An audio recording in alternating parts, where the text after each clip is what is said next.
আচ্ছা, আপনারা প্যান্টহোম ওয়ালেট কিভাবে খুলবেন, ঠিক আছে, সেটা আমি দেখিয়ে দিচ্ছি। প্রথমে প্লে স্টোরে যাবেন, ঠিক আছে। প্লে স্টোরে গিয়ে এই যে এটা লিখে সার্চ দিবেন, লিখে সার্চ দিলে এরকম ইয়াটা চলে আসবে, প্যান্টহোম ওয়ালেট। এটা আপনারা জাস্ট ওপেন করবেন। আমি অলরেডি ডাউনলোড করে রেখেছি আর কি, ঠিক আছে।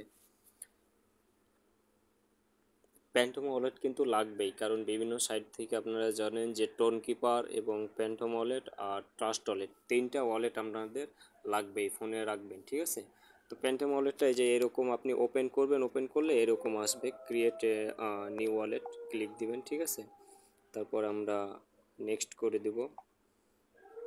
নেক্সট করে দিয়ে একটা এই যে যে ফেজটা দিয়েছে, এই ফেজটা কিন্তু লাগবে, রিকভারি ফেজটা, ঠিক আছে। আপনারা কপি করে অন্য জায়গায় রাখবেন, আবার স্ক্রিনশটও নিয়ে নিতে পারেন, ঠিক আছে।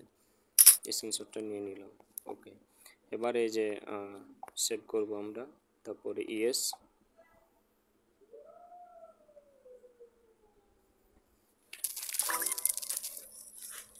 তারপরে এই যে আই এগ্রি করে দিলাম এই জায়গাটা, ঠিক আছে। সরি, হ্যাঁ, তারপরে স্টার্ট করলাম, তারপরে এনেবল করে দেব। এই যে ওয়ালেটটা আমার ক্রিয়েট হয়ে গেছে, ঠিক আছে।